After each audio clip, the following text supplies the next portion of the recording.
What about you, mate? I would have loved to seen Horsburgh in the 17, mate. In the Imagine just 17? straight on, like Spencer Leniu comes on. As soon as Spencer Leniu is about to get up, Corey Horsburgh's out there. Imagine those two, just the clash of the Titans.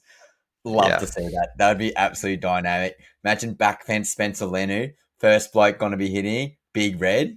That's what the theatre is. That's what the Origin's all about. The boys would be firing up. That's exactly what you want to see. And we got robbed of that, which is a bit annoying. But hey, maybe Smokies tomorrow could be Corey Horsburgh's late call up. Who knows? Nah, But come yeah, on, mate. Ezra Man. We'll see Yeah, what that Ezra won't be Man. happening. That's 1 to 1,000, I reckon. The chances of that happening. So Wishful thinking. yeah, Yeah, it, Ezra, man, he's same sort of mindset as you, Jakey. Good to get that early exposure.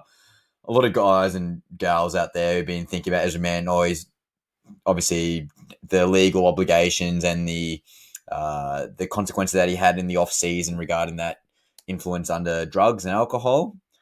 But at the end of the day, if the NRL gave him that penalty and they thought that would suffice, as shit as it was, I think we have to move on as everyone. Like, if the NRL decided 1 year, well, then so be it. It's 1 year. But if the NRL thought it was a 10-week suspension, that's what it was deemed as. And again, we don't want anyone. I was listening to Billy Slater's comment about being called a grub. Did you see this on the press conference?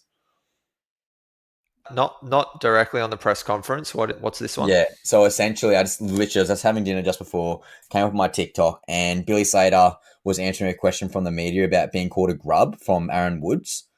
And Yep. he was like, essentially summed it up as, well, I've got thick skin, but not everyone does. And people in the media seem to just try to grab those headlines, but you really don't know what's happening to people outside of football. And our past coach wasn't so fortunate, referring to, was it Neil Henry who committed suicide? Was that right? No, Paul Green, Paul Green, sorry, not Cowboys. Neil Henry, Paul Green, sorry. But yeah, he committed suicide. Very unfortunate. And again, we don't know the full story regarding that.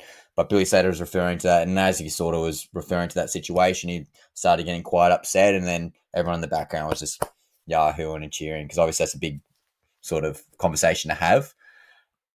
And again, that sort of relating that back to Ezra Man now, like if people keep bashing him, obviously did a dreadful thing, but he's doing his stuff in the community. He's paid his dues in that regard, and he's continuing to do that. And obviously, he's such a young man, and people think about that. People who are making these comments are probably 30, 40, 50 years old. They've had all this life experience. And when I reflect back to when I was 21, no, I didn't do a hit drug run, but I've done some stupid stuff in my life, which could have ended out not maybe to the same magnitude as that, but in the public eye especially. But who knows what could have happened. So I empathize with him a lot.